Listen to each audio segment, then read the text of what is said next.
အားလုံးမင်္ဂလာပါဒီနေ့သုံးသပ်ဖို့ကြထားတဲ့ပွဲစဉ်ကတော့စရင်ဗီလာတင်နဲ့မန်ချက်စတာယူနိုက်တက်တို့ရဲ့ပွဲစဉ်ပဲဖြစ်ပါတယ်ရာသီစားမြန်မာပြည်နိုင်ပွဲ9ပွဲဆက်များရှိခဲ့တဲ့ဗီလာတင်ဟာအစပိုင်းမှာချန်ပီယံဆုတက်တော့ရေပန်းမစားခဲ့ဘူးဖြစ်ပါတယ်ဒါပေမဲ့အဲဒီနောက်ပိုင်းရှုံးမိုးတွေရနေခဏတာလန်လို့လာတဲ့လီဗာပူးတင်ကိုရှုံးခဲ့တာလွှဲရင်တောက်ချနိုင်မိုးတွေရခဲ့တဲ့ဗီလာတင်ဟာတိုက်တယ်ရိမှာ3ပွဲရုံးနဲ့ဇာတိကစနေတင်ကိုတောက်ချဖိအားပေးနိုင်ခဲ့တာပါပြီးခဲ့တဲ့ဘက်ကဝက်ဆန်တဲ့ပွဲစဉ်မှာနောက်ကျတင်ကိုနဲ့ကမ္ဘာပြလာနိုင်ခဲ့ပြီးအသင်းရဲ့စစ်တပ်ပိုင်းဆိုင်ရာအကောင်းဆုံးရှိနေတဲ့ဆိုတာကိုပြသထားနိုင်ခဲ့ပါတယ်ဒီမှာအာဂျင်တီးနားလာရွေးရင်ဂိုဇမာမာတီနဲ့ပေါနိုင်တာလွှဲရင်ကွင်းလေကအိုနာနာကင်မရာတယ်လီမန်နဲ့မက်ဂင်နိုစူပတ်မှုဟာအရန်ကိုတွက်ညီကြသလိုရောဂျာနဲ့ဝကင်တို့ရဲ့ခြေစမ်းပြကုသနိုင်မှုတွေကြောင့်အတော်ရတဲ့မှုမလဲကူကလည်းဖြစ်ပါတယ်။တင်းရဲ့စစ်တပ်ပိုင်းဆိုင်ရာနဲ့ကစားပုံကောင်းမွန်သလိုနေရာစုံကနေဂိုဖန်ဒီဂိုးသွင်းနေတာကြောင့်အမ်ရီရဲ့တင်ဟာချန်ပီယံဆုကိုချောင်းနေတာလည်းဖြစ်ပါတယ်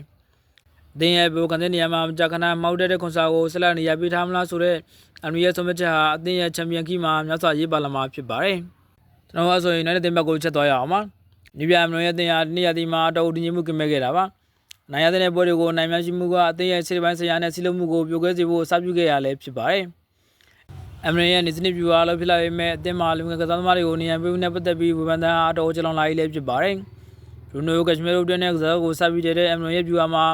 ဘရူနိုနဲ့နေရာကစားဝင်သူတွေမီနာမီနိုဟာအော်တိုနေရာပြောင်းဖြစ်နေတဲ့ပေါ်뉴비아စီနီယာကစားသမားတွေနဲ့လူငယ်ကစားသမားတွေကြားပုတ်တိုက်မှုဟာစပြီးဖြစ်လာခဲ့ပါတယ်။ဆော်ဒီကမော်ဂျာကလမ်မှုတွေကိုညှင်းပယ်ပြီး뉴비아အမ်ရီရဲ့ပလန်ပေါ်အပြည့်အဝယုံကြည်ကအသင်းကိုချစ်လို့အသင်းမှာဆက်ပြီးရှိနေဖို့ကိုရွေးချယ်ခဲ့တဲ့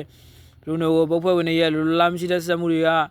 အသင်းရဲ့စီးလုံးမှုကိုပုံပြီးစီးပြစေခဲ့ရလည်းဖြစ်ပါတယ်။လိုချင်မှသာရှိနေတဲ့ယူနိုက်တက်အသင်းမှာမကွိုင်းယာနဲ့ဒီလိုက်ပါဝင်တဲ့ခက်တဲ့တော့တန်ဟာအတော်လေးအမှုရှိခဲ့တယ်ဆိုတာပြီးခဲ့တဲ့ပုံမှန်အသင်းနဲ့ပွဲစဉ်ဟာအသက်တွေပဲဖြစ်ပါတယ်။ဂျန်နဲ့မနေ့ရက်ဒီနေရတဲ့ယူနိုက်တက်အသင်းတွေနောက်ထပ်အပြင်းနဲ့ထွန်းချက်တစ်ခုလည်းရှိနေပြန်ပါတယ်။အဲဒါကတော့အာဖရိကဗလာတော့ကစားမဖြစ်လို့တသန်ရနိုင်ငံအသင်းတွေစီသွားပူပေါင်းကြမဲ့အသင်းရဲ့ရေးပါတဲ့ကစားသမားဖြစ်တဲ့အာမတ်အမ်ဘူမိုနဲ့မဆော်ရီဟာ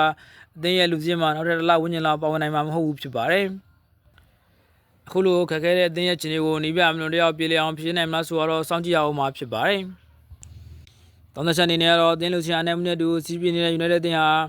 ချန်ပီယံဆုတဲ့အမှတ်ရောက်ခံမှာမဟုတ်တဲ့အမ်ရီရဲ့ဗီလာအသင်းကိုရှင်နိုင်ဖို့မလွယ်ကူပါဘူး။အဲဒါကြောင့်တခင်ကြီးတို့ဗီလာပတ်မှာအမှတ်ရအောင်ယူနိုင်မှာမဟုတ်ဘူးလို့သုံးသပ်ရင်သုံးသပ်ချင်ပါတယ်။အားလုံးကိုကျေးဇူးတင်ပါတယ်။